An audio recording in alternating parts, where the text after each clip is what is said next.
नमस्कार दोस्तों, स्वागत है आप सभी का कॉमर्स क्लासेस में। मेरा नाम पुखराज पुरोहित है और आज हम सैम्पलिंग के टॉपिक में नेक्स्ट जो पढ़ने वाले हैं वो है क्रमबद्ध प्रतिचयन। क्या होता है क्रमबद्ध प्रतिचयन, कैसे इसके आधार पर सैंपल लिया जाता है, उसके बारे में आज हम विस्तार से चर्चा करने वाले हैं। तो देखिए क्या होता है क्रमबद्ध प्रतिचयन। यह एक सरल यादृच्छिक प्रतिचयन का रूपांतरण है। ध्यान से सुनना इस चीज को, क्योंकि यहां से एग्जाम में क्वेश्चन पूछा जाता है और इसे न केवल रटना है, इसे रटना बिल्कुल भी नहीं है, इसे आपको समझना है कि कैसे हम पता लगाएं कि यह क्रमबद्ध प्रतिचयन है या फिर कोई प्रतिचयन की दूसरी विधि है। तो देखिए कि यह एक सरल यादृच्छिक प्रतिचयन का रूपांतरण है। जो सरल यादृच्छिक हमारी प्रतिचयन की जो विधि है उसका एक रूपांतरण किया हुआ है, उसको थोड़ा सा परिवर्तित किया हुआ है। इसके अनुसार प्रतिदर्श की प्रथम इकाई का चयन, ध्यान रखना कि इसके अनुसार जो प्रतिदर्श लिया जाता है, सैंपल लिया जाता है, उसकी प्रथम इकाई पहली जो यूनिट होती है उसका चयन समष्टि में से यादृच्छिक रूप से किया जाता है। देखिए एक बार वापस क्या कहता है यहां पर कि इस विधि में जो समष्टि है, समष्टि का अर्थ होता है संपूर्ण समुदाय, जो भी जितनी भी इकाइयां होती हैं उन सारी इकाइयों का जो समुदाय है उसको हम समष्टि कहते हैं। और उस समष्टि में से हम पहली जो इकाई है, पहली जो यूनिट है जो सैंपल के रूप में हमें लेनी है, उस पहली इकाई का जो चयन होगा वो किस आधार पे होगा, यादृच्छिक रूप से। रैंडमली हम पहली यूनिट को उसमें से चयन करेंगे। आगे देखिए शेष जो इकाइयां हैं, बाकी जो इकाइयां जो हमें बाकी सैंपल लेने हैं, जैसे मान लो 10 इकाइयों का सैंपल लेना है तो पहली इकाइयां जो हम है वो यहां पर रैंडमली लेंगे और बाकी 9 इकाइयां कैसे लेंगे, तो शेष इकाइयां एक सुनिश्चित समान अंतराल पर स्वतः ही प्रतिदर्श में शामिल कर ली जाती है। तो देखिए जो हमें सैंपल लेना है क्रमबद्ध प्रतिचयन में एक क्रम हो जाएगा, ठीक है, और उसके आधार पर हम सैंपल लेते हैं। तो मैंने जैसा कि आपको बताया कि अगर किसी समुदाय में से हमें 10 इकाइयों का सैंपल लेना है तो उस 10 इकाइयों में से जो पहली इकाई होगी उसे हम यादृच्छिक रूप से रैंडमली उसका चयन करेंगे और बाकी जो 9 इकाइयां हैं उसे हम एक निश्चित अंतराल के आधार पर उसका स्वतः चयन हो जाएगा। हमें चयन करने की आवश्यकता नहीं होगी, हमें केवल पहली जो इकाई है उसका ही यादृच्छिक रूप से चयन करना होगा। अब देखिए कैसे होता है, तो इसका एक एग्जांपल है, जैसे कि समष्टि है, संपूर्ण समुदाय में कुल कितनी इकाइयां हैं, 1000। कितनी इकाइयां हैं, 1000 है और प्रतिदर्श के रूप में हमें सैंपल के रूप में कितनी यूनिट लेनी है, 100। ठीक है, अब हमें जो पहली इकाई लेनी है उसके बाद में बाकी जो इकाइयां जो स्वतः हमारे पास में चयनित हो जाएगी वो कैसे होगी, तो हम यहां पर उसका अंतराल ज्ञात कर लेते हैं। तो देखिए 1000 में हम जो टोटल यूनिट है उसके अंदर हम सैंपल जितनी इकाइयों का लेना है उसका भाग देंगे, तो उसका जो अंतराल ज्ञात होगा वो ज्ञात होगा 10।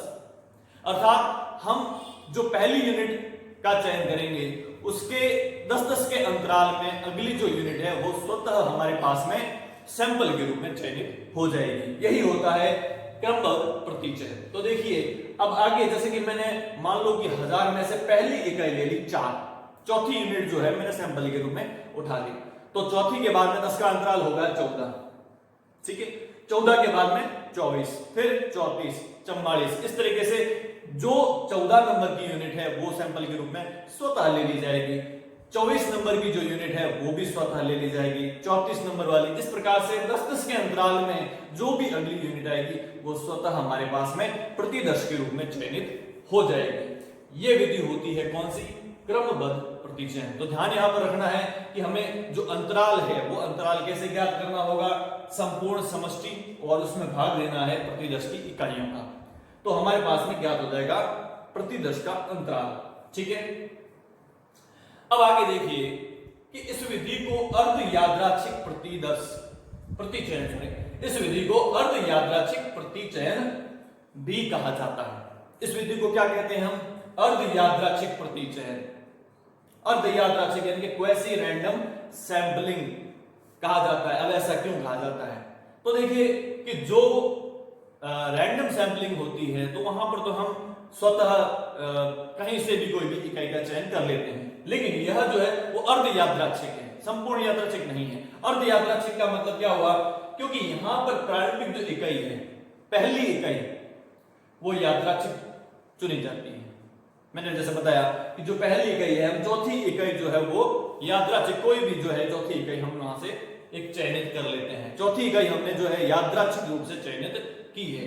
जरूरी नहीं है कि चौथी इकाई, हम उसकी जगह 7वीं इकाई भी ले सकते हैं, तो अगली 17वीं इकाई होगी, 27वीं होगी, 37वीं होगी, 47, इस तरीके से 10-10 के अंतराल में वो चलता रहेगा। तो जो पहली इकाई है उसका चयन कैसे होता है, यादृच्छिक आधार पर। बाकी वाली इकाइयों का बिल्कुल यादृच्छिक नहीं होता है, 10-10 के अंतराल में स्वतः बाकी की इकाइयां चयनित हो जाती है। तो यहां पर यादृच्छिक कितना हुआ, आधा ही हुआ, इसलिए इसका नाम भी क्या रखा गया, अर्ध यादृच्छिक प्रतिचय। ठीक है, नेक्स्ट देखिए, यह विधि उस परिस्थिति में उपयुक्त होती है जहां समष्टि परिमित हो। हमने परिमित की बात पहले भी की थी, जिसको हम पहले से गिन सकते हैं, और वह इकाइयों को किसी भी सुनिश्चित आधार पर क्रमबद्ध किया जा सके। तो जहां पर जो समुदाय, जो समष्टि परिमित होती है, जिसको हम गिन सकते हैं, काउंट कर सकते हैं, तो वहां पर ही कौन सी विधि लागू की जा सकती है, क्रमबद्ध प्रतिचयन को हम वहां पर लागू कर सकते हैं। क्योंकि अगर अपरिमित है तो वहां पर लागू नहीं होगा, क्योंकि फिर वहां पर तो हम कितनी भी इकाइयां 10-10 के अंतराल में ले सकते हैं, तो वहां पर यह विधि लागू नहीं हो सकती है। यह विधि केवल परिमित जो समष्टि होगी वहीं पर ही लागू होती है। अब हम बात करें इसके गुण और दोष की, तो देखिए ये एक सरल और सुविधाजनक विधि है, बहुत ही सरल है, क्योंकि हमें पहली जो इकाई है उसी को ही रैंडमली चयनित करना होता है, बाकी सारी इकाइयां स्वतः चयनित हो जाती है, तो बहुत ही सरल है और सुविधाजनक भी है। दूसरी बात आती है कि यह समय, श्रम और धन की बचत करता है, बहुत ही आसान विधि है, समय भी कम लगता है, धन भी खर्च कम होता है। तीसरी बात आती है कि परिमित समष्टि में परिणाम परिशुद्ध व विश्वसनीय होते हैं। अगर हमारी समष्टि कैसी है, परिमित है, तो ऐसी परिमित समष्टि में हमारे जो परिणाम ज्ञात होंगे वो बिल्कुल शुद्ध होंगे और विश्वसनीय होंगे। ठीक है, अब हम बात करते हैं इसके दोष की, कि इसमें कमी क्या है। तो देखिए कि प्रच्छन्न आवर्तित या नियमितता, ठीक है, जो ये नियमितता है अंतराल वाला, जो हमने यहाँ पर 10-10 का गैप जो लिया था, उसकी बात की जा रही है कि नियमितता वाले समष्टियों में क्रमबद्ध प्रतिदर्श समष्टि का समुचित रूप से प्रतिनिधित्व नहीं करते हैं तथा उनमें अभिनति का तत्व आ जाता है। क्या कहता है ये, कि जो हम नियमितता वाले समष्टि में क्रमबद्ध प्रतिदर्श समष्टि का समुचित रूप से प्रतिनिधित्व नहीं करते, वहां पर क्या हो जाता है, अभिनति। अभिनति का मतलब क्या होता है, अभिनति के बारे में हमने पहले भी बात की थी। अभिनति का मतलब होता है पक्षपात, जहां हम प्रतिचयन का जो प्रतिचयन करते हैं, सैंपल लेते हैं, अगर हमने वहां पर पक्षपात कर लिया है, व्यक्तिगत विचार को व्यक्त कर दिया है, हमारे आधार पर हमने किसी सैंपल को लिया है, तो वो अभिनति होती है वहां पे। तो ये कहता है कि जो क्रमबद्ध है वहां पर क्रमबद्ध प्रतिदर्श जो है वो अभिनति पैदा करता है। तो अभिनति तत्व आ जाता है, कैसे आ जाता है, तो उसके लिए हमने कुछ एग्जांपल लिए हैं। जैसे देखिए, ध्यान देना यहाँ पे कि प्रत्येक 7वें दिन की बिक्री, अगर मान लो कि यहां पर सैंपल के रूप में क्या लिया जाए, हर 7वें दिन की सेल, अगर हम किसी सेल्स जो है उस सेल्स का हम सैंपल लेते हैं, तो हर 7वें दिन के अगर सेल्स ले, तो वो 7वां दिन हो सकता है रविवार का हो या शुक्रवार का हो, जिस दिन अच्छी बिक्री होती होगी। हम उसी 7वें दिन को यहां से सैंपल के रूप में उठाए, तो ये क्या है, एक यहां पर अभिनति का तत्व आ रहा है, क्योंकि हमने रविवार वाला दिन ही, 7वां दिन ही काउंट क्यों किया, क्योंकि उस दिन अच्छी बिक्री होती है, तो यहां पर अभिनति तत्व स्वतः आ जाता है। इसके अलावा आवासीय बस्ती में से प्रत्येक 10वां मकान चयनित करना, जो कोने में है, बिल्कुल कॉर्नर में जो मकान बना हुआ है, संपन्न परिवार का भी है। अब हमें मान लो कि एक कॉलोनी है, उस कॉलोनी में से सैंपल के रूप में कोई मकान को चयनित करना है और उसकी जांच करनी है, तो हम अगर मान लो ये देखते हैं कि वहां पर कितने जो है गरीब है या फिर संपन्न परिवार में है, तो यदि एक कॉलोनी में से सीधा 10वां मकान हम चयनित करते हैं, जो हमने पहले से देख लिया है, और वो 10वां मकान बिल्कुल कॉर्नर में है, कॉर्नर का है मकान, तो इसका मतलब है कि वो संपन्न परिवार का होगा।